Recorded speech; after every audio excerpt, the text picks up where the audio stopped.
스데반의 순교에 대해서 여러분과 함께 하나님의 말씀 나누기 원합니다.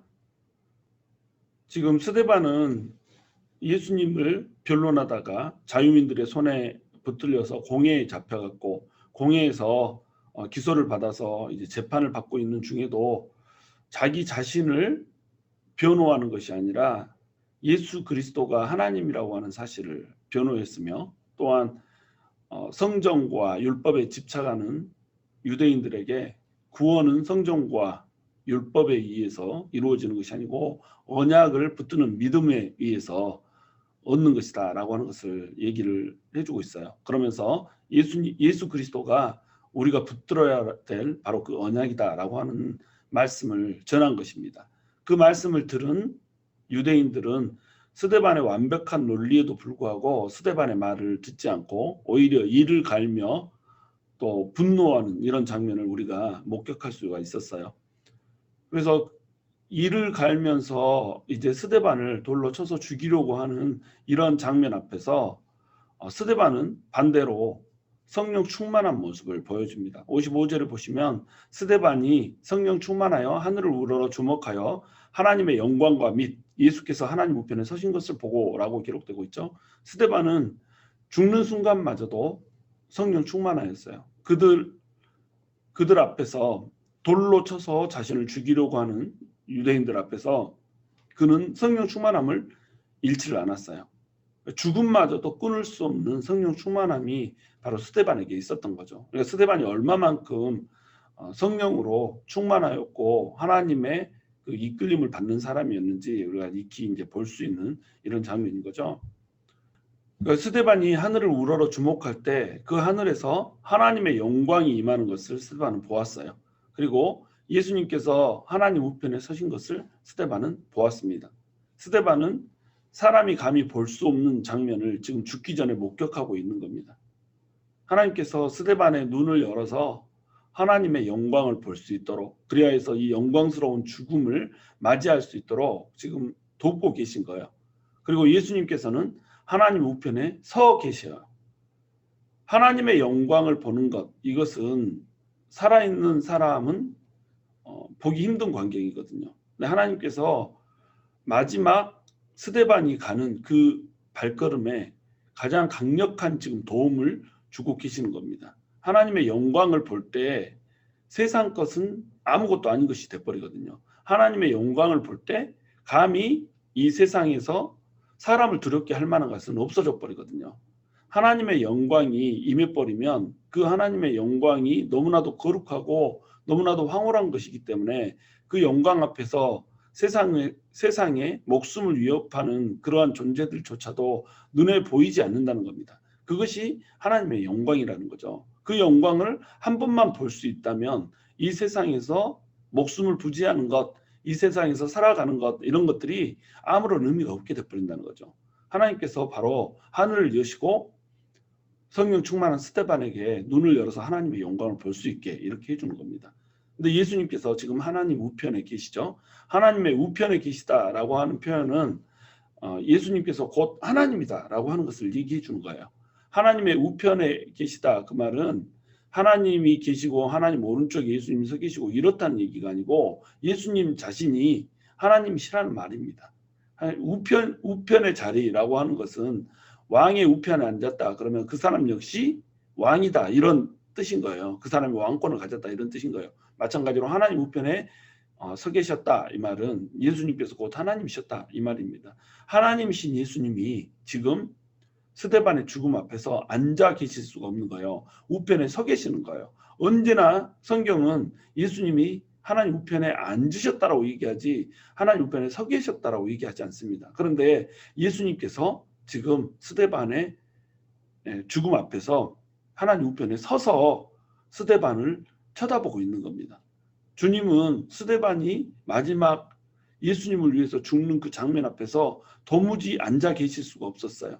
도무지 앉아서 스데반을 맞이할 수가 없었습니다. 지금 주님은 스데반이 돌에 맞아서 순교를 하는 그 장면에서 스데반을 응원하고 계시는 거죠. 스데반에게 힘을 주고 계시는 거죠. 스데반 좀 힘내라. 이 순간을 조금만 견뎌라. 그러면 이루 말할 수 없는 영광으로 내가 너를 맞이할 것이다. 이루 말할 수 없는 영광을 너에게 줄 것이고 너의 그 이름 뜻처럼 내가 너에게 면류관을 씌울 것이다. 라고 일어서서 스데반을 응원하고 있는 겁니다. 그러면서 동시에 예수님께서는 스데반을 맞을 준비를 하고 계시는 거예요. 스데반이 오면 일어서서 맨발로 달려가서라도 스데반을 맞이할 준비를 지금 하고 계시는 겁니다. 스데반이 거룩한 삶을 살았고 하나님의 뜻에 합당한 삶을 살았기 때문에 예수님은 도무지 앉아서 스데반을 맞이하실 수가 없는 거예요. 우리가 우리 손 털고 주님 앞에 갈 때에 주님께서 우리를 맞이할 때 주님이 앉아서 우리를 맞이하는 것이 좋을까요? 주님이 서서 우리를 향해서 달려오면서 맞이하시는 게 좋을까요? 우리가 천국에 갔는데 누구셔요? 굉장히 낯서네요. 뭐 이런 사람이면 좋겠어요. 아니면 우리가 들어가기도 전에 이미 달려 나와서 천국 문 앞에서 기다리고 계시면 좋겠어요. 바로 스데반의 삶은 그런 삶이었다는 겁니다. 이 인생이 길지 않아요. 매우 짧습니다. 여러분 100년이라고 하는 삶을 우리가 산다라고 할 때 딱 하루 엄청난 고통을 겪고 뭐 100년 동안의 이 말 고통을 전부 다 싸그리 하루 동안에 겪고 나머지 99년 364일 이것은 행복하게 살 수 있게 해주겠다 이러면 그 하루 감당하겠어요? 안 하겠어요? 당연히 감당하죠. 누구나 감당할 겁니다. 그런데 이 영원이라고 하는 삶 가운데 우리 일생이라고 하는 이 100년의 삶, 오래 살면 100년인데 이 100년의 삶이 얼마나 길까요? 100년에 1일도 안 되는 시간이라는 겁니다. 한 점도 안 되는 시간을 우리 살고 있는 거예요. 우리가 우리의 시간으로 이렇게 바라보니까 긴 것처럼 느껴지지 하나님의 시간 안에서는 이건 너무도 짧은 시간인 거예요. 이 짧은 시간 너네가 나를 위해서 살면 나를 위해서 고통이라도 감수한다라고 한다면 나는 너네를 위해서 하나님의 우편에 서서 맞이할 것이고 너네가 오는 그 천국 문 앞에 달려가서 너희를 맞이하며 너희를 포옹하고 잘하였다 내 충성된 아들아, 잘하였다 내 충성된 딸아, 내가 너를 너무나도 사랑하고 내가 너에게 너무나도 감동을 받았다라고 얘기해주는 그 장면을 여러분 맞이하겠어요? 아니면 이 점 같은 인생 아둥바둥 살다가 주님 잃어버리고 살다가 주님께서 외면하시는 그런 삶을 사시겠어요? 하나님께서는 심는 대로 거둔다라고 하는 법칙을 이 땅에 남겨두셨어요. 우리가 어떻게 이 정해진 한 점 같은 인생을 심느냐에 따라서 어떻게 영광을 거두느냐가 결정이 되는 겁니다. 56절 보시면 말하되 보라 하늘이 열리고 인자가 하나님 우편에 서신 것을 보노라 한데 스데반은 지금 그 영광 가운데서 자기도 모르게 말하고 있는 겁니다. 이건 누구한테 들려주려고 말하고 있는 게 아니에요. 이건 독백입니다. 독백. 보라 하늘이 열리고 인자가 하나님 우편에 서신 것을 보노라. 너무 황홀경에 겨워서 행복에 겨워서 지금 하늘이 열리고 인자가 하나님 우편에 서신 것을 보노라 라고 소리를 치고 있는 겁니다. 돌로 자기를 쳐서 죽이려고 하는 그 상황 가운데서도 그것이 눈에 보이질 않는 거예요. 하늘이 열려버리고 인자가 하나님 우편에 서신 것을 보는 그 황홀경 앞에서 그 영광스러운 모습 앞에서 돌로 자기를 쳐서 죽이려고 하는 그 더러운 것들이 눈에 보이겠어요? 눈에 띄지 않죠. 그래서 그것을 올려다보면서 황홀경 속에서 지금 소리를 치고 있는 것이죠. 그랬더니 그들이 큰 소리를 지르며 귀를 막고 일제히 그에게 달려들어 라고 얘기를 하고 있습니다. 큰 소리를 지르며 귀를 막고 일제히 스데반에게 달려들고 있어요. 스데반에게 달려들 때 큰 소리를 지르며 귀를 막았던 이유는 무엇일까요? 이는 지금 스데반이 하나님을 보고 있는 겁니다. 하나님의 우편에 서신 인자를 보고 있는 거예요. 근데 인자는 예수님이잖아요. 유대인들은 예수님을 이단이라고 생각했단 말이죠. 이단의 괴수라고 생각을 했어요. 그런데 스데반은 영안이 열려서 하늘을 바라보면서 자신들이 돌로 쳐서 죽이려고 하는데도 불구하고 지금 소리를 치고 있는 거예요. 보라, 하늘이 열리고 예수가 하나님 우편에 서 계신다. 이 말은 무슨 말이냐면 하나님이 곧 예수님이고 하나님이다라고 하는 말이거든요. 그러니까 이들은 이 말이 들을 수가 없는 말인 겁니다. 자기들이 이단이라고 생각하고 자기들이 죽였던 그 사람을 하나님이라고 부르고 있는 거예요. 그러니까 큰 소리를 지르면서 그 말을 듣고 싶지 않았던 겁니다. 신성모독이기 때문에 이 참남한 말을, 하나님을 모독하는 말을 들을 수가 없는 거예요. 그러니까 소리를 막 지르는 거예요. 그리고 귀를 막아요. 이 소리를 들을 수가 없다 이거죠. 내가 내 귀를 더럽힐 수 없다 이거죠. 그리고 일제히 그에게 달라들어서 이제 스데반을 잡아 죽이려고 하는 겁니다. 이거 어디서 많이 본 장면이죠. 바로 예수님이 재판을 받을 때에 똑같은 상황이 벌어졌잖아요. 빌라도가 예수님에 대해서 물어봅니다. 유대인들에게. 이 사람이 무슨 죄를 졌느냐. 나는 죄를 아무것도 찾지 못했다. 왜 이 사람을 죽여야 되느냐. 그랬더니 그를 십자가에 못 박고서서 십자가에 못 박고서 도무지 들어먹지를 않아요. 바라바라고 하는 살인자를 내놓고 이 살인자하고 예수 중에 누구를 살려줘야겠느냐. 딱 이렇게 얘기하는데 바라바를 주소서 이렇단 말이죠. 어떤 것이 옳은 것인지를 들을 귀가 없는 겁니다. 귀가 꺼풀에 덮여 있는 거죠. 그래서 큰 소리를 지르면서 아예 들을 생각을 하지 않는 거죠. 귀를 틀어막고 계속 고함을 치는 거예요. 막무가내죠. 58절 성 밖으로 내치고 돌로 칠세 증인들이 옷을 벗어 사울이라 하는 청년의 발 앞에 두니라 라고 얘기를 하고 있습니다. 성 밖으로 내치고 있어요. 지금 성 안에서는 돌로 치지 않아요. 성 안이 이 신성을 모독하는 사람의 피로 더럽혀지면 안 되기 때문에 예루살렘 성이 자신들이 생각하는 신성 모독의 죄를 가진 사람이 더럽혀지면 안 되기 때문에 그들은 성 밖으로 지금 스데반을 내몰고 가는 겁니다. 그리고 돌로 치고 있는 거예요. 그리고 증인들이 옷을 벗어서 사울이라고 하는 청년의 발 앞에 둡니다. 이것은 증인들이 옷을 벗어서 사울이라고 하는 청년 발 앞에 둔 이유는 뭐냐면 증인들이 먼저 치는 것이 그들의 법이었어요. 돌로 쳐서 죽이는 그 행위에 그들은 증인들이 반드시 필요했던 거예요. 그래서 스데반이 법을 어겼다. 율법을 모독했다. 모세를 모독했다. 성전을 폐하려고 했던, 그리고 모세 율법을 폐하려고 했던 예수님을 옳다고 주장했다라고 거짓 증거들을 내세웠던 이 증인들이 먼저 돌로 치는 겁니다. 이것이 그들의 법이었어요. 그러니까 이들은 증인들이 먼저 치는 거, 이것은 합법적으로 하고 있어요. 근데 사형 집행은 불법적으로 하고 있어요. 이들에게는 사형을 집행할 권한이 없었어요. 그러니까 예수님을 죽일 때도 십자가에서 내줘서 죽였잖아요. 사형 집행을 자기들이 할 수 없기 때문에. 그래서 사형 집행은 불법이었단 말이죠. 그러니까 이들이 지금 하고 있는 것은 사형이 아니라 살인을 하고 있는 겁니다. 살인을 하면서 증인들이 먼저 치는 건 또 합법적으로 하고 있단 말이죠. 불법인 듯 합법인 듯 불법인 듯. 이것이 악한 자들이 하는 짓입니다. 악한 자들은 항상 자신들이 하는 것이 합법인 것처럼 위장을 해요. 근데 사실은 자신들이 하는 것이 불법이에요. 성 밖으로 스데반을 내치는 것. 이것도 어디서 많이 본 장면이죠. 예수님을 영문 밖으로 내몰아서 십자가를 지고 골고다로 오르게 하는 이 장면. 그 장면을 그대로 지금 스데반의 죽음은 재현을 해내고 있는 겁니다. 그런데 특별한 게 이제 하나 있어요. 사울이라고 하는 청년의 발 앞에 옷을 벗어서 둔다라고 하는 기록을 하는 거예요. 이 기록은 특별한 기록이거든요. 사울이라고 하는 이름을 굳이 얘기할 필요가 없다는 거죠. 그런데 사울이라고 하는 청년의 발 앞에 두었다라고 하는 이 얘기를 굳이 이제 기록을 하고 있는 겁니다. 이 얘기는 왜 기록하고 있느냐면 사울이라고 하는 청년이 너무나도 중요하기 때문에 그래요. 이제 앞으로 이 사울이라고 하는 청년을 통하여서 사도행전이 기술이 되게 될 거예요. 복음이 이방 땅으로 전해지게 될 것이고 이 사울이 무대의 한 중앙에 서게 될 겁니다. 그러므로 사울을 지금 미리 소개를 하고 있는 거죠.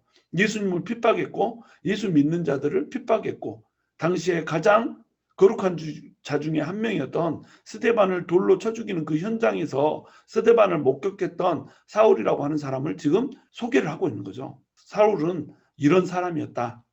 예수님을 핍박하는 사람이었고 예수를 믿는 사람들을 핍박하는 이런 사람이었다라고 하는 것을 지금 한 줄로 소개를 하고 있는 겁니다.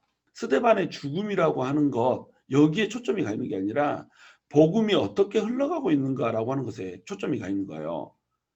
스데반은 분명 영적인 죽음을 맞이하고 있고 너무나도 멋진 우리의 삶의 모델이에요. 그런데 지금 이 사도행전의 초점은 한 개인의 영적인 삶에 집중하고 있는 것이 아닌 겁니다. 지금 사도행전의 초점은 어디에 있냐면 하나님의 복음을 인생들을 통하여서 주도해 가고 있는 성령님의 장엄한 흐름, 이것을 얘기하고 있는 거예요. 성령님에 의해서 이끌어져 가고 있는 하나님의 장엄한 구원의 섭리, 이것이 강물처럼 펼쳐지고 있다라고 하는 것을 지금 보여주고 있는 겁니다. 이것이 사도행전의 초점이에요. 그러니까 사도행전을 사도들을 통해서 이루어지고 있는 성령 행전이라고 제가 규정을 했잖아요. 사도들의 삶을 통해서 펼쳐지고 있는 성령 행전, 이것이 사도행전의 본질이라는 겁니다. 그러니까 베드로의 삶, 스데반의 삶, 바울의 삶으로 해서 쭉 이어지고 있는 성령님의 행전, 이것이 바로 사도행전의 본질이라는 거죠. 그러니까 스데반 한 개인의 영적인 죽음, 스데반 한 개인의 거룩한 일생, 이것에 초점이 가 있는 게 아니라는 거예요. 어떻게 성령님에 의해서 복음이 전해지고 있는가라고 하는 것에 초점이 가 있다는 겁니다. 그러니까 스데반의 죽음을 소개하면서 사울이라고 하는 청년의 스팟라이트를 한번 딱 주고 지금 진행을 하고 있는 이런 모양새인 거죠. 사울은 스데반의 죽음을 통하여서 잊혀질 수 없는 충격을 받았을 거예요. 도무지 자기 생각으로는 이해되지 않는 충격을 그는 받았을 것입니다. 그러니까 지금 스데반의 죽음을 이렇게 자세하게 기록하고 있는 거예요. 스데반의 이 죽음은 공회 사람들만 목격한 거잖아요. 공회 안에 누가 지금 이 스데반의 죽음을 기록하겠냔 말이죠. 바로 사도 바울이, 다시 얘기해서 지금 여기서 소개된 사울이 이 장면을 목격하였고 이 장면을 사도행전의 기록자인 누가에게 전달을 해줬다는 거죠. 그러니까 사울은 스데반의 죽음을 상상할 수도 없는 충격으로 지금 받아들이고 있는 겁니다. 왜냐하면 자기도 구약에 능통할 만큼 능통하다고 생각하고 있는데 스데반이 풀어주고 있는 구약을 바라보는 시각은 완벽히 새로운 시각이었던 거예요. 완벽한 새로운 통찰이었던 거예요. 자기의 고집 때문에, 아집 때문에 스데반이 죽는 것이 마땅하다고 생각을 하지만 결국 스데반이 얘기하고 있는 구약을 바라보는 이 통찰에 대해서는 할 말이 없었을 거예요. 변론을 해야 되는데 변론할 말이 없으니까 소리 지르며 돌로 쳐 죽이는 거잖아요. 할 말이 없으니까 그냥 죽이는 겁니다. 안 그랬으면 계속 변론이 이어졌겠죠. 네 말이 틀리네 어쩌네 왔다 갔다 했겠죠. 근데 스데반의 구약을 통찰하는 눈에 압도되었던 거예요. 그런데 받아들일 수는 없는 거예요. 그러니까 돌로 쳐 죽여버리는 거죠.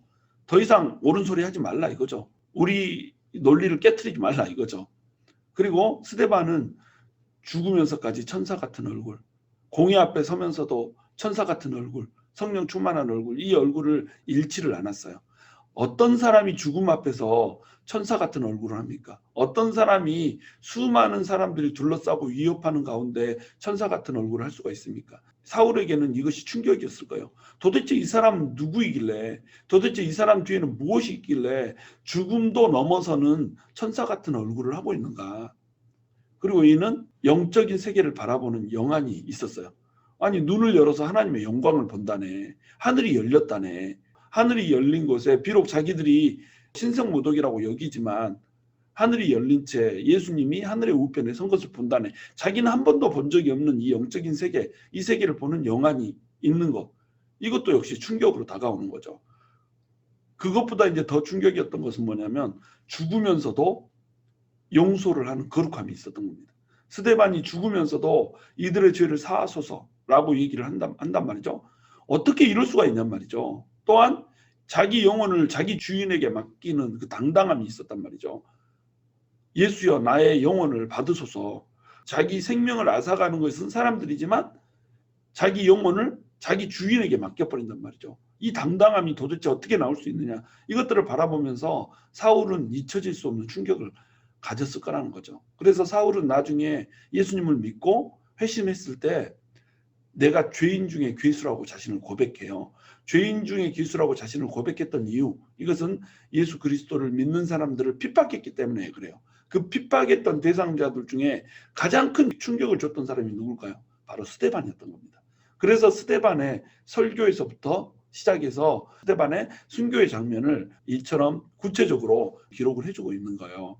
바울은 자신을 죄인 중에 괴수라고 고백할 때에 아마도 스데반을 가장 충격적인 인물, 충격적인 사건 중에 하나로 기억하면서 아마 이 말을 했을 거라는 거죠. 이 장면은 지금 베드로, 스데반, 바울로 이어지는 복음의 진행 방향, 이것을 지금 설명해 주고 있어요. 베드로를 중심으로 기록될 때에 복음은 예루살렘에 머물러 있었어요. 그런데 너네가 성령을 받고 너에게 권능이 임하면 예루살렘과 온 유대와 사마리아와 땅끝까지 이르러 내 증인이 되리라, 이렇게 얘기를 했잖아요. 그러니까 복음은 지금 예루살렘에서 온 유대로 퍼지고 사마리아로 퍼지고 이방으로 퍼져야 되는 겁니다. 그런데 예루살렘에 복음이 머물러 있는 거예요. 그러니까 지금 스데반이 순교를 하는 장면이 나오는 겁니다. 이 스데반의 순교를 통해서 결국 복음이 온 유대로 사마리아로 퍼지게 되는 계기를 맞이하게 되는 거예요. 스데반의 죽음을 계기로 이거 안 되겠다, 큰일 나겠네 이것들 라고 하는 생각이 들었고, 이때부터 예수님을 믿는 자에 대한 핍박이 파도처럼 퍼지기 시작을 한 겁니다. 이 핍박을 통해서 이제 복음이 사마리아로 땅끝으로 이렇게 이어지게 되는 거예요. 스데반은 지금 다리 역할을 하고 있는 거예요. 베드로 주도의 예루살렘 복음, 그리고 바울 주도의 이방으로 퍼진 복음, 이 복음을 지금 연결하는 역할을 스데반이 하고 있는 겁니다. 여러분, 하나님의 나라는요, 피를 먹고 자라요. 예수 그리스도께서 피를 뿌리셨지만 예수님께서는 그리스도의 남은 고난을 그 성도들이 채우기를 원하세요. 자기를 부인하고 자기 십자가를 지고 예수님을 쫓는 그 행위들을 통해서 하나님의 나라가 성장하고 커나가는 것을 원하세요. 그것을 통하여서 복음이 퍼지는 것을 원하신다는 거죠. 그것이 진짜 믿음이라는 거죠. 예수 믿으면 형통하고 예수 믿으면 번영하고 누구나 다 믿어요. 우리가 부처를 믿듯이 선앙당의 잡신을 믿듯이 이렇게 하나님을 믿으면 안 되죠. 하나님을 믿는다라고 하는 것은 내가 번영하고 형통하는 것, 이것을 하나님이 주시기 때문에 믿는 게 아니라 고통이 온다 할지라도, 예수 그리스도 이름 때문에 핍박이 온다 할지라도 예수 그리스도 이름을 믿는 것, 이것이 진짜 믿음이라는 거예요. 이 믿음이 언제 증명이 돼요? 고난과 고통이 올 때 증명이 되는 겁니다. 핍박과 환란이 오고 박해가 올 때 이 믿음이 증명이 되는 거예요. 그리고 하나님의 나라는 이것을 통해서 확장되어 간다는 겁니다. 피를 먹지 않고 확장되는 하나님의 나라는 없었어요. 우리나라 지금 성교 한국이라고 부르고 있지만, 그리고 4분의 1이 예수 그리스도를 믿고 있다라고, 그래서 감히 어떤 사람은 기독교 국가라고까지 부르고 있는 이런 상황이 있기 전에 수많은 사람들이 피를 흘렸던 겁니다. 하나님의 나라는 피를 먹고 자라는 나라예요. 누군가가 피를 흘렸기 때문에 우리가 지금 이렇게 편안하게 복음을 누리고 있는 겁니다. 바로 스데반의 죽음은 이렇게 강력한 의미를 갖는 거예요. 스데반의 죽음은 결코 헛된 죽음이 아니었어요. 스데반의 죽음은 한 번 설교하고 죽는 죽음이었지만 이 죽음에 엄청난 의미가 담겨 있는 거예요. 하나님의 뜻이 담겨 있고 하나님의 복음이 이방으로 퍼진다라고 하는 하나님의 목적이 담겨 있고, 또한 전 유럽을 들었다 놨다 했던 사울이라고 하는 한 청년의 충격을 주는 이런 사건이었고, 또한 하나님의 영광을 드러내는 이런 사건이었다는 겁니다. 그러므로 스데반의 죽음은 결코 헛된 죽음이 아니었다는 거예요. 영원한 나라에 들어가는 스데반의 개인적인 그런 입장에서도, 그리고 하나님의 복음이 퍼진다라고 하는 그런 입장에서도 스데반의 죽음은 결코 헛된 죽음이 아니었다는 거죠. 59절에 보시면 그들이 돌로 스데반을 치니 스데반이 부르짖어 이르되 주 예수여 내 영혼을 받으시옵소서 하고, 자, 여기서 굉장히 독특한 기록이 있습니다. 예수님께서는 아버지여 내 영혼을 받으시옵소서 이렇게 얘기했잖아요. 그런데 스데반은 지금 주 예수여 내 영혼을 받으시옵소서 이렇게 얘기하고 있어요. 예수님이 영혼을 맡으시는 분이다. 그럼 영혼의 주관자라는 얘기 아니에요. 영혼의 주관자는 누구죠? 하나님이잖아요. 영혼의 근원이 하나님이잖아요. 영혼은 하나님이 만드셨단 말이죠. 하나님이 만드셨기 때문에 하나님만 영혼을 받으실 수가 있는 거예요. 그러니까 스데반은 지금 주 예수여 내 영혼을 받으시옵소서 이 말을 하면서 예수님이 하나님이라고 하는 것을 얘기하고 있는 겁니다. 하나님이신 예수님, 내 영혼의 주인이셔 내 영혼을 받으소서. 영혼을 맡으시는 영혼의 주관자가 계시단 말이죠. 스데반을 돌로 치고 있는 이 사람들이 내 생명을 막고 있는 것 같고 내 생명을 들었다 놨다 하는 것 같이 이렇게 느껴지지만, 내 영혼을 어떻게 할 수 있는 것처럼 이렇게 느껴지지만 이들은 아무것도 아니란 말이에요. 내 육신은 죽이고 내 영혼에 대해서는 그 어떤 영향력도 미칠 수 없는 것이 이들이란 말이죠. 그러니까 이들을 스데반은 두려워할 이유가 없었던 거예요. 스데반은 오직 내 영혼을 받으시는 주 예수님에게만 초점이 가 있는 거예요. 그러니까 이렇게 당당할 수 있었던 겁니다. 스데반이 당당할 수 있었던 이유, 그것은 육체에 매이지 않았던 거예요. 내 영혼을 책임질 수 있는 그분을 두려워했던 거예요. 내 육신만 죽게 하고 영혼에 어떻게 힘을 가할 수 없는 이런 존재들에 대해서 스데반은 전혀 두려움을 느끼지 않았던 겁니다. 예수님께서 말씀하시잖아요. 너희는 육신은 죽이고 영혼은 손댈 수 없는 그런 자들을 두려워하지 말라. 육신도 멸하고 영혼도 멸할 수 있는 하나님을 두려워하라. 이렇게 얘기하잖아요. 스데반은 그 말씀을 지금 그대로 실천하고 있는 겁니다. 이것이 그리스도인들의 파워라는 거예요. 여러분, 그리스도인들의 파워는 어디서 나오냐면 육신의 죽음을 넘어선 데서 나오는 겁니다. 이 세상이라고 하는 거, 우리의 일생이라고 하는 거, 이것을 가볍고 우습게 여기는 데서 나오는 거예요. 우리의 생명마저도 가볍고 우습게 여기는 데서 나온다는 말이죠. 우리의 일생에 있어서 우리에게 뻗쳐오는 어떤 문제들 있잖아요. 우리의 생명도 우습게 여겨버린다, 이런다고 한다면 우리 일생에서 파도처럼 몰려오고 있는 이런 문제들이 도대체 어떤 의미를 우리한테 가질 수가 있는 것일까요? 바로 여기에 그리스도인들의 파워가 있다는 거예요. 세상의 그 어떠한 풍파도 그리스도인들을 감히 흔들어 놓을 수가 없다는 거죠.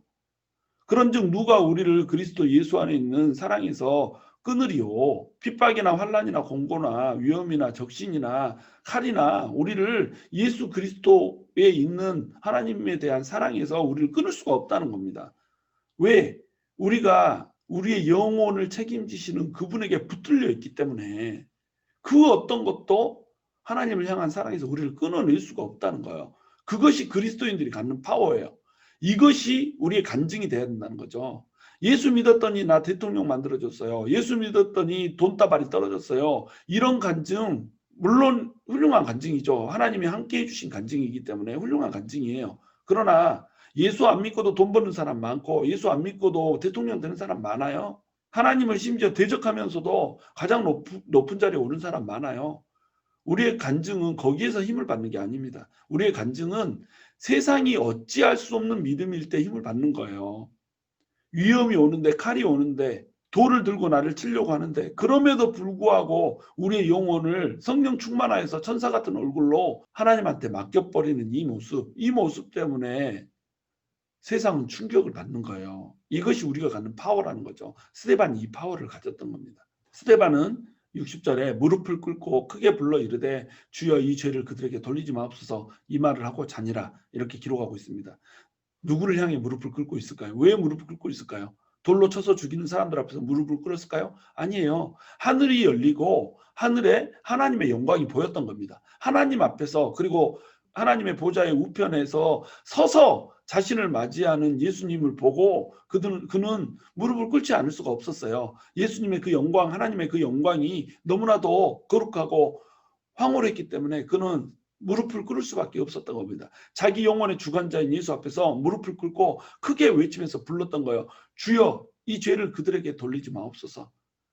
그는 예수님을 향해서 무릎을 꿇었다는 거예요. 우리가 무릎을 꿇는 존재, 이 존재는 세상이 아니에요. 뭐 힘 있는 자가 아니고 돈 있는 자가 아니에요. 우리가 무릎을 꿇어야 되는 유일한 존재가 있어요. 그 존재는 바로 하나님이라는 겁니다. 그 존재는 바로 예수님이라는 거예요. 이것이 크리스찬의 파워라는 거예요.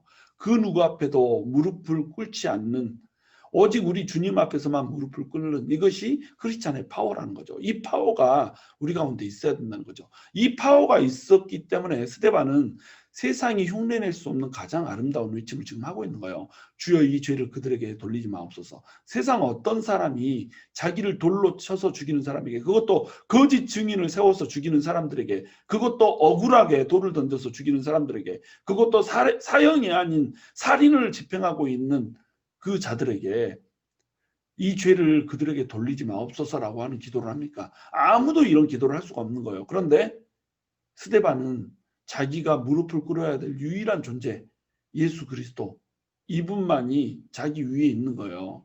나머지는 그냥 하찮은 겁니다. 그러니까 세상이 흉내낼 수 없는 가장 아름다운 외침을 할 수가 있는 거예요. 너무 멋있지 않아요? 이 죽음, 우리가 이런 죽음을 맞이할 수 있을지 없을지 우리는 장담할 수 없지만 이 죽음은 우리 죽음의 모델이에요. 세상이 도무지 감당할 수 없고 세상이 도무지 흉내낼 수도 없는 능력과 사랑이라고 하는 이 두 마리 토끼를 같이 잡고 있는 이 죽음이 너무나도 멋있는 죽음이라는 겁니다. 성도들의 죽음의 모델을 제시를 하고 있는 거예요. 그리고 제일 마지막에 이 말을 하고 자니라라고 기록되어 있습니다. 성도의 죽음은 그저 자는 거예요. 성도는 죽음이 끝이 아니에요.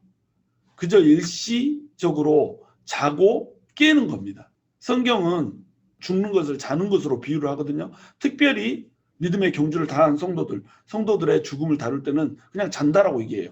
그가 죽었더라 이렇게 얘기하지 않고 잤다라고 얘기를 합니다. 잤다라고 하는 이유, 곧 깬다는 거예요. 주님이 오실 때에 성도들은 다시 일어난다는 거예요. 근데 이때 자는 건 뭐예요? 육신만 자는 거예요. 우리의 영혼은 즉각적으로 예수님께서 받으세요. 그저 잠자는 것, 이것이 우리 죽음이라는 거예요. 그랬다가 이제 주님이 다시 오면 영원한 삶이 시작되는 거예요. 그러니까 우리에게 있어서 죽음이라고 하는 것, 이것은 영광스러운 겁니다.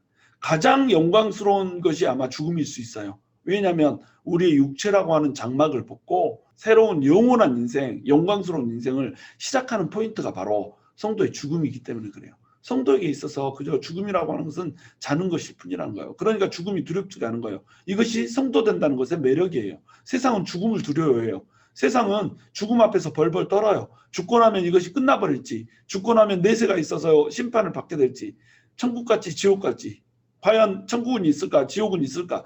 천국과 지옥은 없다라고, 그것은 불안하고, 그것 뭐 동화일 뿐이라고 이렇게 주장하면서도 마음 한켠에 지울 수 없는 두려움, 혹시라도 있으면 어떻게 하나 라고 하는 두려움이 그들 안에 있는 거예요. 그러니까 죽음 앞에서 벌벌벌벌 하는 겁니다.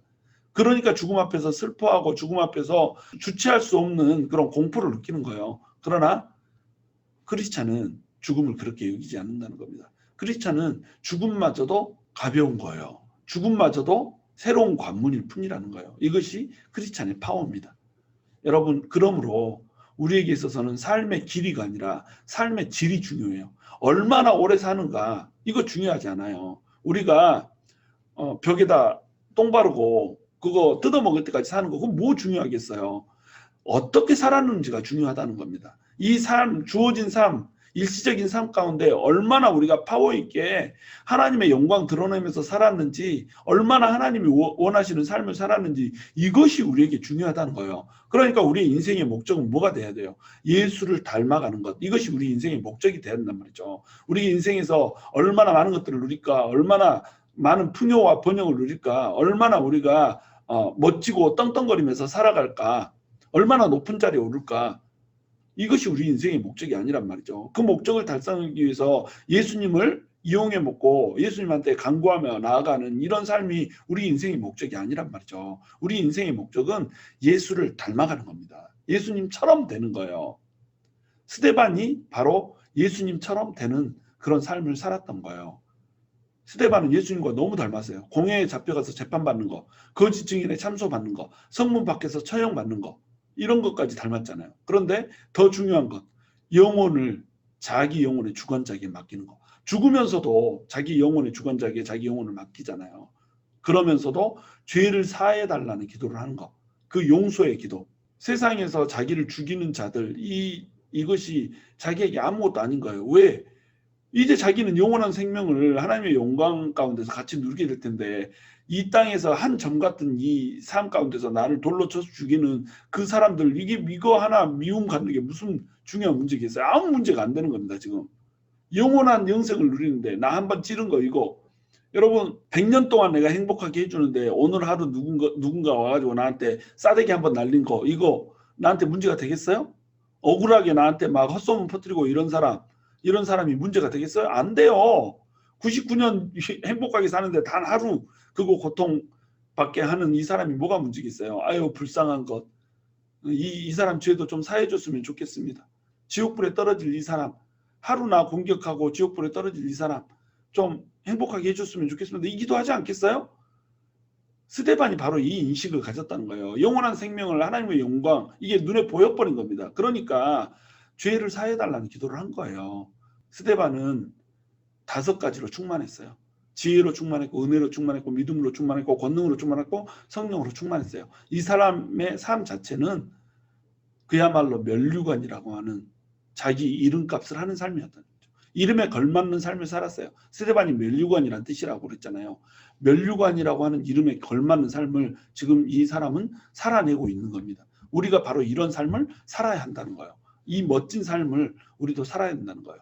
성령으로 충만하고, 지혜로 충만하고, 은혜로 충만하고, 믿음으로 충만하고, 권능으로 충만한 이러한 멋진 삶을 살 수 있기를 주님의 이름으로 축원합니다.